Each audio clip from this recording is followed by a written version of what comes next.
Здравейте от мен, Радостина! Добре дошли в моя канал Направено с радост. В днешното видео ще взема няколко дървени лъжици и бъркалки и ще ги направя част от декора на кухнята.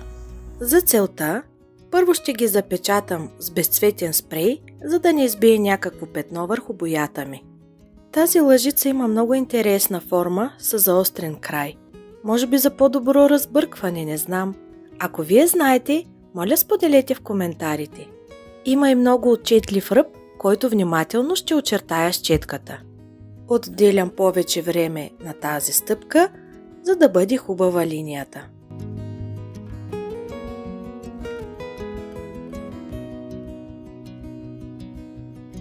После идва най-лесната част – да запълня вътре с боя. Всъщност пропуснах да кажа, че лъжиците са две на брой.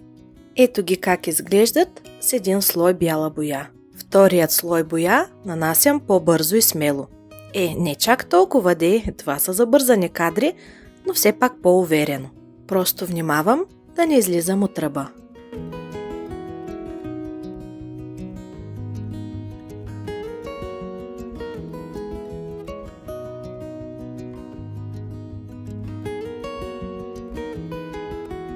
Ето ги след два слоя боя, изсъхнали и готови за гиздене. Ще използвам верните си помощници, трансферните стикери, за да създам красив акцент върху нашето бяло платно.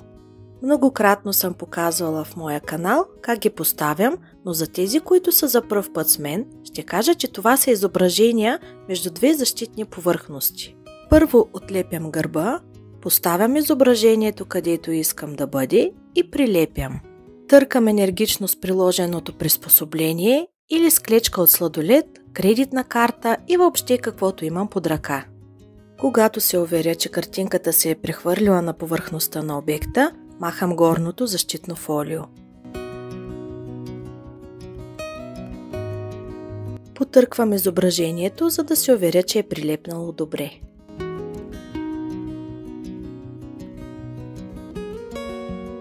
За другата дървена лъжица съм избрала лавандула. Разбира се, ако сте гледали по-предното видео, ще знаете колко много обичам лавандула.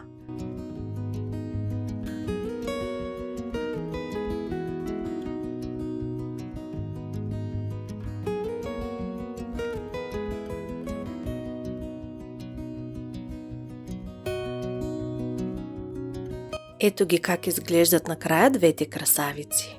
Следващата дървена лъжица очертавам по същия начин. Бялата боя изглежда като платно, върху което може да се рисува. Ако полагах трансферите директно върху дървото, нямаше да се откорява толкова добре, но ако вие харесвате по-приглушения естествен вид, можете да полагате картинките директно върху дървото, но се уверете, че сте запечатали дървесината преди това. Така те ще се трансферират или прехвърлят по-лесно.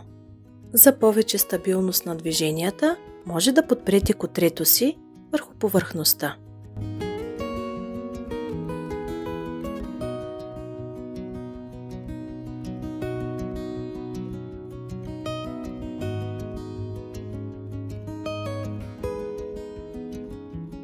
Това е последната лъжица, която ще боядисам. Тя е с много дълга дръжка. Понеже няма такъв добре изразен ръб по края, ще боядисам направо с широка четка. Държа четката права и не завивам по края. Правя резки движения за хубав отсечен ръб. Ще се опитам да направя колкото се може по-хубав завършек.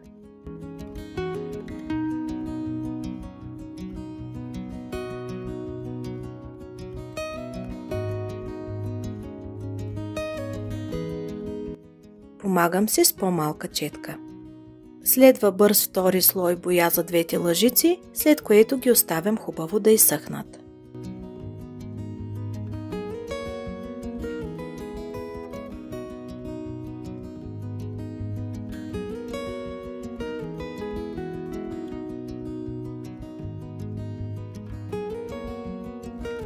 Полагам и един слой безцветен спрей, за да прилепна трансферните изображения по-добре. Тук мисля да включа и печати. Голямата лъжица има по-голяма повърхност и няма ръб, който да ме затрудни да сложа печат. Избирам най-подходящото зайче печатче и мисля, че това изправеното ще свърши най-добра работа. Отлепям го от защитното му фолио и слагам черно мастило. Зачиствам излязлото отстрани мастило, за да няма ореол около отпечатъка. Можете даже да направите няколко тренировки настрани, за да усетите печата. После го полагате върху повърхността и притискате навсякъде добре. Вижте това сладурче само. Много обичам зайчета и не само по Великден. Сега ще сътворя една красива сцена покрай зайчето, да се чувства добре. Поставям по познатия вече начин трансферните изображения, както и колкото ми харесват.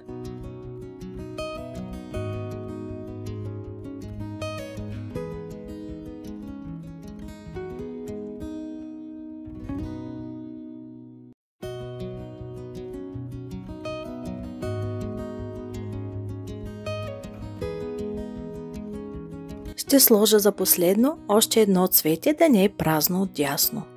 Тази красива синя незабравка идеално попълни мястото. Другата я направих по подобен начин, съчетавайки детайлите, които смятам, че си подхождат.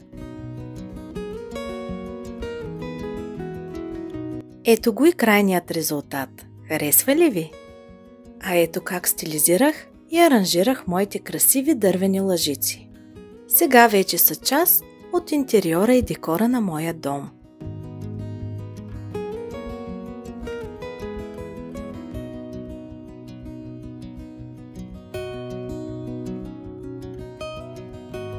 Сега, не знам какво точно е това, но много ми харесва.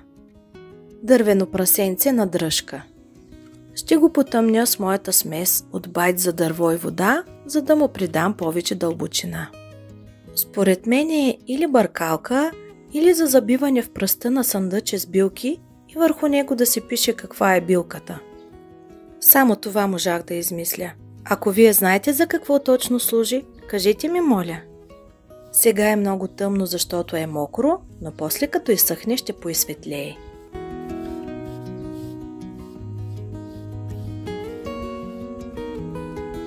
Ето как обичам да си аранжирам подобни неща. Но не съм приключила с прасенцето още. Ще го напръскам с безцветен лак, защото както се досещате, ще положа трансферни стикери и върху него. След като изсъхна добре, вижте какъв хубав цвят доби, ще му сложа тези цветя за разкош. И така, за последно днес отлепям, набелязвам къде да го поставя, залепям и търкам енергично, докато изображението се трансферира.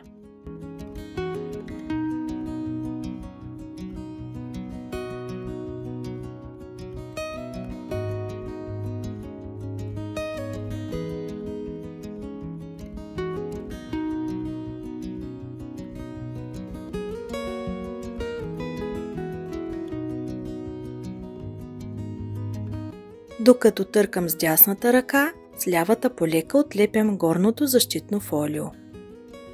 Добре е накрая да запечатате изображението с безцветен спрей или лак, а може и с декупажно лепило. Изобщо каквото желаете и сте свикнали. Надявам се днешните лесни проекти да са ви допаднали. Моля, дайте един лайк на видеото, абонирайте се за канала ми, направено с радост. Това не струва пари, не се притеснявайте. Напишете ми, кой е любимият ви предмет от днешното видео. И също така, вие какво бихте направили с тези стари, непотребни дървени лъжици и бъркалки?